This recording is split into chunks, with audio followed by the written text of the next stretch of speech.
समुद्र किनारे बसा मुंबई हर किसी को अपनी ओर अट्रैक्ट करता है। हर कोई लाइफ में एक बार यहाँ के समुद्र के पास बैठकर इस शहर को निहारने के सपने जरूर देखता है। लेकिन दोस्तों, क्या आप जानते हैं कि ये मुंबई जैसी आज है वैसे पहले नहीं थी। एक वक्त था जब लोग यहाँ आने से तो क्या, इसके जिक्र से भी डर जाते थे। जी हाँ, ये खौफ किसी और का नहीं बल्कि मुंबई में पहले अंडरवर्ल्ड का था, जिसके नाम से आम आदमी नहीं बल्कि पूरा बॉलीवुड भी डरता था। तो कैसे आज वो ही मुंबई इतनी शांत है और इंडिया की फाइनेंशियल कैपिटल भी मानी जाती है। और कैसे मुंबई का अंडरवर्ल्ड, जो एक वक्त पर आम आदमी इसका नाम सुनकर ही कांप जाता था, कैसे हुआ मुंबई अंडरवर्ल्ड का अंत। अगर अंडरवर्ल्ड की दुनिया इतनी स्ट्रॉन्ग और पावरफुल थी तो इसका खात्मा कैसे हुआ। क्या इसके पीछे मुंबई पुलिस का इंटेलिजेंस का स्ट्रॉन्ग होना था या फिर इसके पीछे कोई और वजह थी। इन सब सवालों के जवाबों के लिए अंत तक बने रहिए। बहुत ही रोचक और शॉकिंग वीडियो है दोस्तों।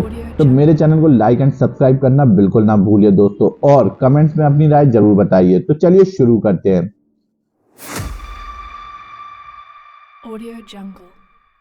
जैसे कि हर चमकती हुई चीज सोना नहीं होती दोस्तों, और ऐसा ही कुछ हाल मुंबई का भी था। यह माया नगरी बाहर से जितनी चमकदार थी, अंदर से इसकी गलियां उतनी ही काली थी। एक टाइम था जब मुंबई को फाइनेंशियल कैपिटल नहीं बल्कि अंडरवर्ल्ड का होम भी कहा जाता था। यह बात उस टाइम की है जब हाजी मस्तान, वर्धमान मुददिया और करीम लाला जैसे माफिया कब मुंबई में सिक्का चलता था। इनके एक इशारों पर खून की नदियां तक बह जाती थी। दोस्तों, मुंबई के अंडरवर्ल्ड का खात्मा कैसे हुआ, ये जानने के लिए ये समझना काफी जरूरी है कि आखिर मुंबई अंडरवर्ल्ड ने मुंबई में दस्तक कैसे और कब दी। यह बात 1950 की है, जब मुंबई में शराब की सेल पूरी तरह से बंद हो चुकी थी। यहाँ पर उस टाइम पर कफ सिरप को भी सिर्फ इसलिए बंद कर दिया गया था क्योंकि उसमें अल्कोहल की थोड़ी सी मात्रा होती थी। गवर्नमेंट के इस डिसीजन का अंजाम ये हुआ कि देखते ही देखते पूरी मुंबई में शराब की डिमांड बढ़ गई और इसके साथ ही शुरू हुई इसकी स्मगलिंग सेल। छोटे नेताओं और गली छाप गुंडों ने घर में ही शराब की भट्टियां लगा डाली। तो शराब की इस इलीगल सेल में पुलिस का भी रोल बहुत स्पेशल रहा।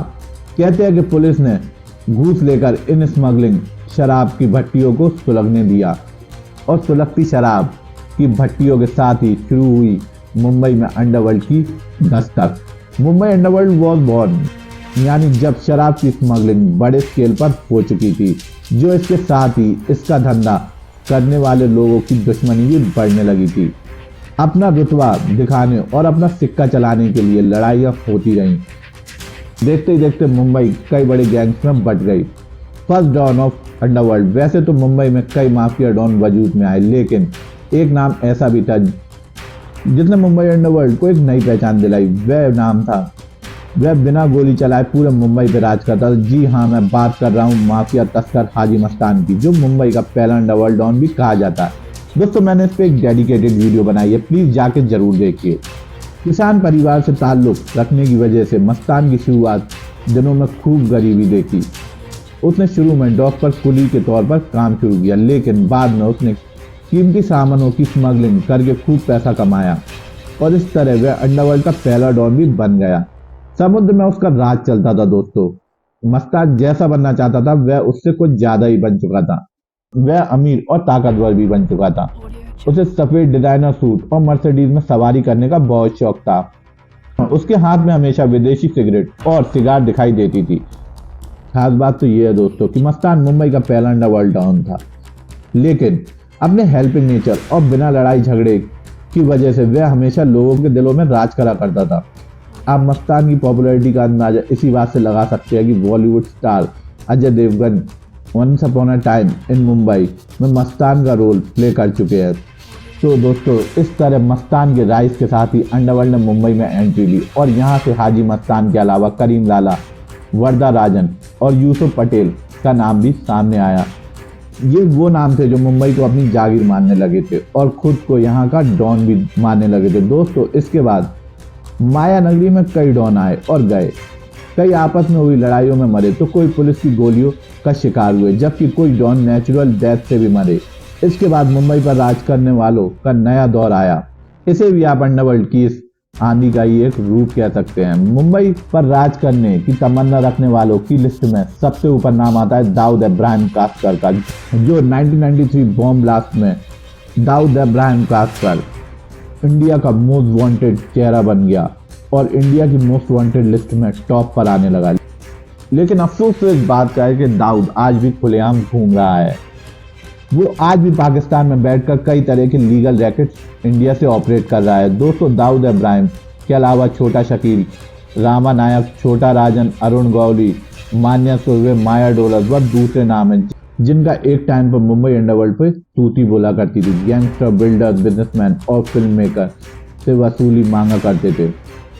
अगर वो ऐसा नहीं करते थे तो उनकी हत्या कर देते थे। इसके पीछे एक मामला है, मैं आपको बताता हूँ। 12 अगस्त 1997 में मुंबई के एक मंदिर के बाहर बहुत सारी गोलियां चलती हैं और देखते ही देखते टी सीरीज के ओनर गुलशन कुमार को गोलियों से भूनकर छलनी कर दिया जाता है और उनकी हत्या कर दी जाती है। गुलशन कुमार के मर्डर का रीजन हुसैन जैदी ने अपनी किताब माय नेम इज अब्बू सलेम में बताया। हुसैन जैदी ने अपनी किताब माय नेम इज अब्बू सलेम में ये लिखा है कि डॉन अब्बू सलेम ने 10 करोड़ की फिरौती मांगी थी, लेकिन गुलशन कुमार ने इसे देने से साफ इनकार कर दिया था, जिसके बाद सबक सिखाने के लिए गुलशन कुमार को मार दिया गया। बाद में मुंबई पुलिस ने अपनी इन्वेस्टिगेशन की। इसके बाद कहा जाता है कि मर्डर के लिए माफिया के अलावा उनके कई करीबी मूवी स्टार्स को भी जिम्मेदार ठहराया गया। आपको क्या लगता है दोस्तों, गुलशन कुमार की जान किसने ली? अंडरवर्ल्ड ने ली या उनके ही अपनों ने ली? ये बात मेरे को कमेंट्स में जरूर बताइए। कम्युनिज्म एक मेन रीजन था अंडरवर्ल्ड के डाउनफॉल का। आइए जानते हैं। अगर अंडरवर्ल्ड का डाउनफॉल कम्युनिज्म को माना जाए तो कोई गलत नहीं होगा दोस्तों। 1990 से पहले अंडरवर्ल्ड कभी भी रिलीजियस ग्राउंड पर नहीं है बटा था। हिंदू मुस्लिम लीडर्स के अंदर तो मुस्लिम हिंदू लीडर्स के अंडर काम किया करते थे, एक दूसरे के फेस्टिवल एंजॉय भी किया करते थे दोस्तों। ये मुंबई अंडरवर्ल्ड की खासियत थी दोस्तों। लेकिन इंडिया से बाहर निकलने के बाद और आईएसएस जैसे टेररिस्ट ऑर्गेनाइजेशन से कांटेक्ट में आने के बाद दाऊद इब्राहिम और दूसरे गैंग रिलीजियस ग्राउंड पर अलग अलग होने लगे। 1993 ब्लास्ट ने मुंबई अंडरवर्ल्ड को पूरी तरह चेंज कर दिया, जिसका रिजल्ट ये हुआ कि कम्युनिज्म ने अंडरवर्ल्ड को पूरी तरह से पैर फैलाने का मौका दे दिया। दोस्तों, अंडरवर्ल्ड के डाउनफॉल की सबसे बड़ी वजह 1993 में हुए सीरियल बॉम्ब ब्लास्ट भी है। मुंबई पुलिस और सेंट्रल एजेंसीज को सबक सिखाने का काम किया। 2 घंटे 10 मिनट के अंदर एक के बाद एक 12 धमाके हुए, जिसमें 255 लोगों की मौत हो गई और करीब 1300 लोग घायल भी हो गए।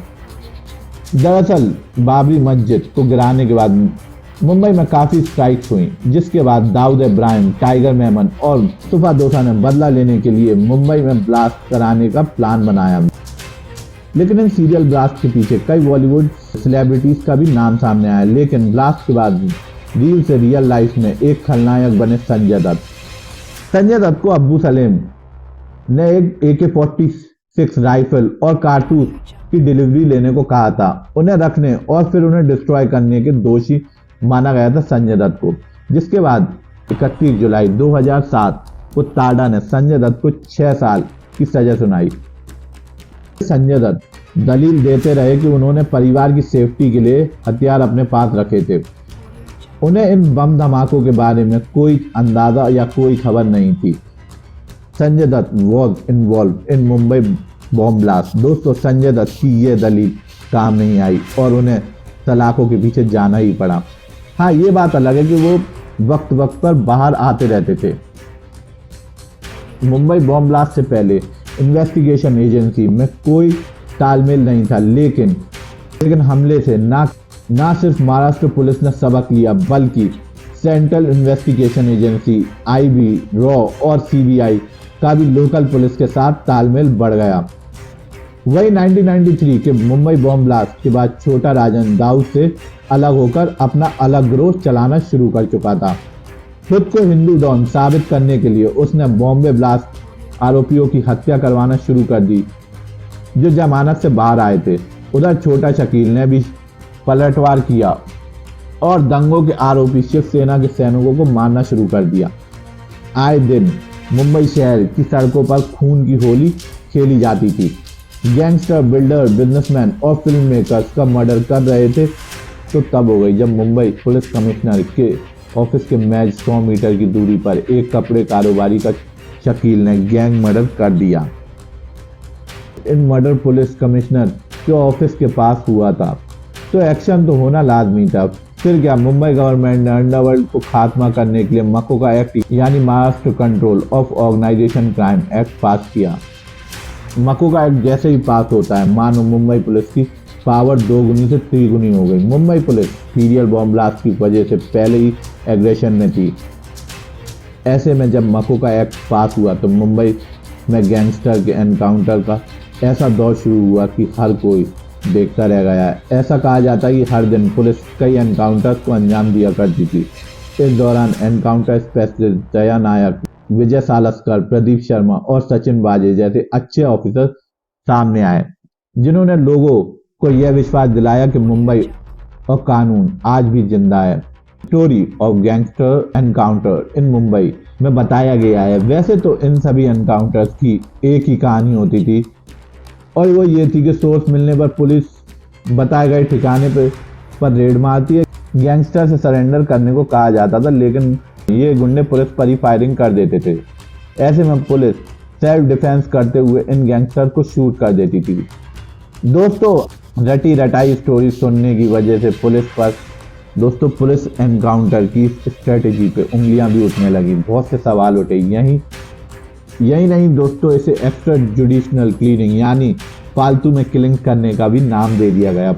पुलिस पे ये एलिगेशन भी लगे दोस्तों कि शूट आउट के चक्कर में वे कई इनोसेंट लोगों को भी मार दिया करती थी। यही नहीं दोस्तों, कई पुलिस वाले तो ऐसे भी थे जिन पर फेक एनकाउंटर का इल्जाम भी लगा और उन्हें जेल भी जाना पड़ा। फिर फेक एनकाउंटर की इन्वेस्टिगेशन के लिए मुंबई पुलिस ने एक डिवीजन बनाई और मुंबई पुलिस ने इन्वेस्टिगेशन टीम ने कोर्ट को 256 पेजों की एक रिपोर्ट दी, जिसमें यह लिखा था कि पुलिस को एनकाउंटर करते समय किन किन चीज़ों का ध्यान रखना चाहिए। एक तरफ पुलिस अपना एनकाउंटर कर रही थी, तो दूसरी तरफ वो अपने खबरियों को भी और तेज कर रही थी, क्योंकि जब तक दोस्तों पुलिस को मुजरिम की खबर नहीं होगी तब तक वो एनकाउंटर किसका करेगी, क्योंकि ये गैंगस्टर अपना ठिकाना बदलते रहते थे। इसलिए पुलिस को अपना सिस्टम और तेज करना पड़ा, जैसे कि phone tapping information, mafia plan कहाँ से ऑपरेट होता है, क्राइम्स कहाँ से होते हैं, इन सब पर मुंबई पुलिस ने काम किया और रॉ का भी साथ दिया, और मुंबई पुलिस अब सक्सेस भी होने लगी थी। उन्होंने गैंगस्टर्स के हर प्लान के बारे में खबर पहले से ही मिल जाती थी, और धीरे धीरे मुंबई पुलिस ने ऐसी लाठी मारी कि मुंबई अंडरवर्ल्ड की पकड़ मुंबई से छूटने लगी। फिर वो वक्त आया कि मुंबई के गैंगस्टर्स ने मुंबई से भागने में ही अपना भला माना, और जिसने ऐसा नहीं किया या तो उसका एनकाउंटर हो गया या तो वो जेल में चला गया। और मुंबई में अब अंडरवर्ल्ड का खतरा भी खत्म हो चुका था दोस्तों। अब बिजनेसमैन और फिल्म स्टार को पैसे के लिए फोन आने बंद हो चुके थे, लेकिन थोड़ा बहुत धंधा आज भी मुंबई में चलता है। दाऊद इब्राहिम का आज भी चुपचाप उसके कुछ लोग इंडिया से ऑपरेट करते हैं मुंबई में। दोस्तों, एक बहुत ही रोचक बात है, मैं आपको बताना चाहूँगा कि मुंबई पुलिस ने 1982 में देश का पहला एनकाउंटर मान्य सुरवे का किया था, लेकिन 2006 तक मुंबई पुलिस ने 600 के ऊपर एनकाउंटर कर दिए थे, जिसमें कई निर्दोष भी शामिल थे। लेकिन दोस्तों, मुंबई पुलिस को भी गुंडा बनकर मुंबई से अंडरवर्ल्ड का खात्मा करना पड़ा। और आज भी मुंबई पुलिस कितनी एफिशिएंट है और अच्छी है, ये मेरे को कमेंट्स में ज़रूर बताइए। इसी के साथ इस वीडियो का मैं अंत करता हूँ। आशा करती हूँ ये वीडियो आपको कुछ नॉलेज देकर गई होगी। ऐसी इंटरेस्टिंग वीडियोस के लिए मेरे channel treasure knowledge TV Hindi को लाइक एंड सब्सक्राइब करिए, और कमेंट्स में ज़रूर बताइए कि आपको ये वीडियो कैसा लगा। जब तक के लिए धन्यवाद। जय मां भारती।